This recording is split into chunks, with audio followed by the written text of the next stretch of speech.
One of the things that I like to share with folks when I'm coaching them on recruiting campers is audience segmentation.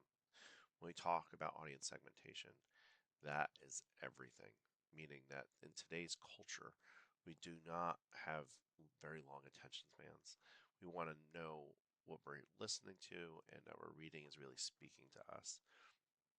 That is not often the case, I find, when people are marketing camp. Instead, they're broadly putting out messages.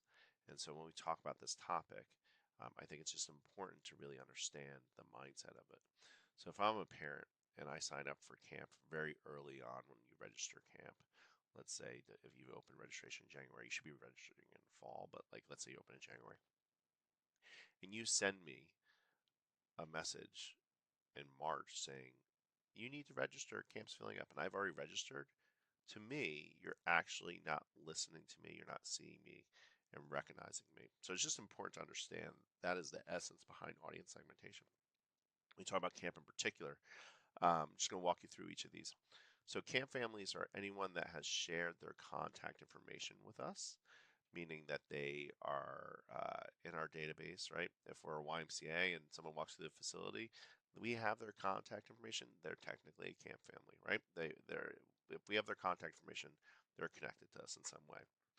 A lead is someone that has contacted us and said, "Hey, I want to come to camp, but it's not yet booked." Right? Maybe they need a few individual personalized messages.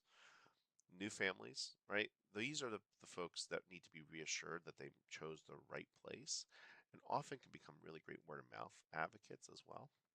And then we have returning families that have registered, very intuitive, right? Folks that we know really love us and frankly are great in the local community and kind of putting us out there. And then returning families that have not yet registered. These families, for whatever reason, haven't made their decision yet. Or maybe they made the decision, but they're just too busy to register. You will never know until you actually talk to them. And they usually have such a trust and rapport with us that they sometimes also don't want to offend us. And so it's just important that you're just listening to that feedback. And then the public, obviously, being who we are, right? To have this public appearance makes all the difference. And then partnerships. And partnerships are basically trusted organizations that bring campers towards us and often need a higher level touch. So understanding as you talk about who you're talking to and why you're talking to them, the first lens you need to look at it through is who they are. And that's what audience segmentation is all about.